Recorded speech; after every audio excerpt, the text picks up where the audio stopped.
আসসালামু আলাইকুম। আমি ডাক্তার মোহাম্মদ ইস্তেফসার হোসেন। আমি একজন ক্যান্সার বিশেষজ্ঞ, সহযোগী অধ্যাপক হিসাবে চট্টগ্রাম মেডিকেল কলেজে কর্মরত রয়েছি। আমি আপনাদের সবাইকে শুভেচ্ছা জানাচ্ছি। আমরা জানি অক্টোবর মাস স্তন ক্যান্সার সচেতনতা মাস। সারা পৃথিবীতে এটি সচেতনতা মাস হিসেবে পালন করা হচ্ছে। কেন বা আমরা স্তন ক্যান্সার সচেতনতা মাস হিসেবে পালন করছি অক্টোবর মাসকে? আমরা জানি পৃথিবীতে স্তন ক্যান্সারের সংখ্যা বৃদ্ধি পাচ্ছে, সেই হিসেবে বাংলাদেশেও নারীদের স্তন ক্যান্সারের সংখ্যা বৃদ্ধি পাচ্ছে। শুধু কি নারী, পুরুষরাও স্তন ক্যান্সার আক্রান্ত হতে পারেন। প্রতি 100 জনের মধ্যে একজন পুরুষ স্তন ক্যান্সার আক্রান্ত হতে পারেন। প্রতি 8 জন নারীর মধ্যে একজন নারী তাদের জীবনের যে কোনো পর্যায়ে স্তন ক্যান্সার আক্রান্ত হতে পারেন। বাংলাদেশে বিভিন্ন জনসংখ্যা ভিত্তিক ক্যান্সার রেজিস্ট্রি নেই। তারপর বলা হচ্ছে প্রতি বছর প্রায় 13,000 থেকে 15,000 স্তন ক্যান্সার রোগী শনাক্ত হচ্ছেন। যদি আমরা প্রাথমিক পর্যায়ে আমরা শনাক্ত করতে পারি, তাহলে আমাদের জন্য চিকিৎসা সহজ হয় এবং রোগীরা অনেক দীর্ঘদিন বেঁচে থাকেন।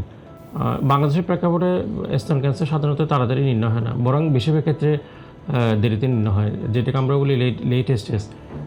সেটা কেন হচ্ছে? আসলে যেটা বাস্তবতার যেটা হচ্ছে, বেশিরভাগ ক্ষেত্রে দেরিতে নির্ণয় হয় কারণ সচেতনতার অভাব। বাংলাদেশের প্রেক্ষাপটে আমরা যে সমস্ত রোগী পাচ্ছি, আমরা কিন্তু লেট স্টেজে স্তন ক্যান্সার পাচ্ছি। এর কারণ হচ্ছে আমাদের দেশের অনেকেই কিন্তু সচেতন নয়। আমাদের দেশে অনেক মানুষ সচেতন নয়, বিশেষ করে স্তন ক্যান্সারের উপসর্গ সম্পর্কে ওনারা ডাক্তারের শরণাপন্ন হতে দেরি করেন। একটা লজ্জা এবং সামাজিক সংকোচের ব্যবসা করে রয়েছে। অনেকেই কিন্তু রোগটা লুকিয়ে রাখেন। অনেকে মনে করেন যে স্তনের মধ্যে কোনো গোটা হয়েছে, সেটা আবার কি, সেটা তো ক্যান্সার নাও হতে পারে, অথবা জাস্ট একটা গোটা হয়েছে। সে কারণে অনেকে ডাক্তারের কাছে যেতে চান না। তারপর হচ্ছে স্ক্রিনিং ব্যবস্থার, আমাদের কিছু স্ক্রিনিং ব্যবস্থার ঘাটতি রয়েছে। আমরা সব জায়গায় আমরা পৌঁছতে পারি না নিয়মিত ব্রেস্ট এক্সামিনেশন ডাক্তার বা প্রশিক্ষিত নার্স দ্বারা, কিংবা সব জায়গায় ম্যামোগ্রাফি অ্যাভেলেবল না, সেই হিসেবে আমাদের ঘাটতি রয়েছে। প্রশিক্ষিত জনবল এবং যন্ত্রপাতিরও ঘাটতি রয়েছে। গ্রামীণ অঞ্চলে চিকিৎসা বিলম্ব একটা কারণ। আমাদের যে সমস্ত রোগী পাচ্ছি, গ্রামীণ অঞ্চলে অনেক রোগী সহজে সচরাচর ডাক্তারের কাছে আসেন না। ওনারা বিভিন্ন ফার্মেসির যারা কেমিস্ট আছেন ওনাদের কাছে যাচ্ছেন, অথবা বিভিন্ন হেকিম অথবা কবিরাজ ওনাদের কাছে যাচ্ছেন, ওনাদের পরামর্শ নিচ্ছেন, যার ফলে রোগটা দেরিতে নির্ণয় হচ্ছে। তবে আসল কথা, আমরা এখন সচেতন হচ্ছি। বিশেষ করে শহরাঞ্চলে আমরা যারা বসবাস করি, আমাদের অনেকেই স্তন ক্যান্সারের উপসর্গ নিয়ে তারা সচেতন হচ্ছেন, স্তন ক্যান্সার সম্পর্কে জানছেন। আসলে এর ঝুঁকির কারণসমূহ কী কী রয়েছে? অল্প বয়সে মাসিক শুরু এবং দেরিতে মেনোপজ বা মাসিক বন্ধ, দেরিতে সন্তান নিচ্ছেন আমাদের অনেকেই, বা সন্তান নিতে অনীহা প্রকাশ করছেন। বিশেষ করে আমাদের এখন বর্তমান জীবন হচ্ছে মেকানিক্যাল লাইফ বা যান্ত্রিক জীবন। সেই হিসেবে অনেকে বাচ্চাকে বুকের দুধ খাওয়াতে একটু আনইজি ফিল করছেন, যেহেতু তাদের জীবনযাপনের কারণে। আমরা এখন বিশেষ করে ফাস্টফুড খাবার অথবা অন্য কোনো যেগুলো চর্বিযুক্ত খাবার, এই সমস্ত খাবার আমরা অভ্যস্ত হয়ে পড়ছি, যার ফলে আমাদের স্থূলতা বাড়ছে।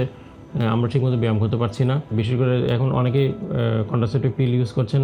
দীর্ঘদিন ধরে কন্ট্রাসেপটিভ পিল ইউজ করলে স্তন ক্যান্সারের ঝুঁকি বাড়ে। যাদের পারিবারিক ইতিহাস রয়েছে, বিশেষ করে BRCA1 অথবা BRCA2 জিন মিউটেশন রয়েছে, তাদেরও স্তন ক্যান্সারের ঝুঁকি রয়েছে। কাজেই আমার কথা হচ্ছে, আপনারা নিজে নিজে স্তন পরীক্ষা করুন। প্রতি মাসিকের 3-4 দিন পরেই আপনারা এটা পরীক্ষা করুন, এবং প্রতি বছর ডাক্তারের কাছে গিয়ে অথবা কোনো প্রশিক্ষিত স্বাস্থ্যকর্মীর কাছে গিয়ে নিজে নিজে আপনারা ওনাদের কাছ থেকে সাহায্য নিতে পারেন। যেটাকে আমরা বলি ক্লিনিক্যাল ব্রেস্ট এক্সামিনেশন, এবং 25 বছর বয়সের পরে নিয়মিত ম্যামোগ্রাফি করুন। চট্টগ্রামে স্তন ক্যান্সার বিষয়ক সচেতনতা বৃদ্ধির জন্য আমরা আসলে কী কী পদক্ষেপ গ্রহণ করতে পারি? আমরা শিক্ষা প্রতিষ্ঠান ভিত্তিক উদ্যোগ নিতে পারি, বিশেষ করে বিশ্ববিদ্যালয়, স্কুল, তারপর হচ্ছে কলেজ। আমরা সচেতনতা বৃদ্ধির জন্য আমরা ওই সমস্ত ক্লাসে গিয়ে আমরা স্টুডেন্টদের বা ছাত্রছাত্রীদের সাথে নিয়ে আমরা একটা বিভিন্ন প্রোগ্রাম করতে পারি স্তন ক্যান্সার সম্পর্কে। বিশেষ করে ছাত্রীদের জন্য আমরা সেলফ ব্রেস্ট এক্সামিনেশন, এগুলো আমরা ডেমোস্ট্রেশন আমরা চালু করতে পারি। মেডিকেল এবং নার্সিং শিক্ষার্থীদেরকে আমরা যুক্ত করতে পারি এ ব্যাপারে, তাদেরকে সাহায্য সহযোগিতা করার জন্য।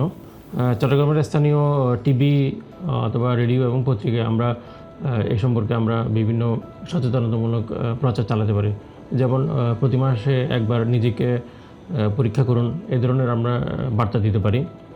বিভিন্ন সোশ্যাল মিডিয়া ক্যাম্পেইন রয়েছে, যেমন ফেসবুক, তারপরে ইনস্টাগ্রাম, টিকটকে স্থানীয় ভাষায় আমরা সংক্ষিপ্ত ভিডিও তারপর ইনফোগ্রাফিক, তারপর হচ্ছে গল্পভিত্তিক পোস্ট আমরা বিভিন্ন দিতে পারি।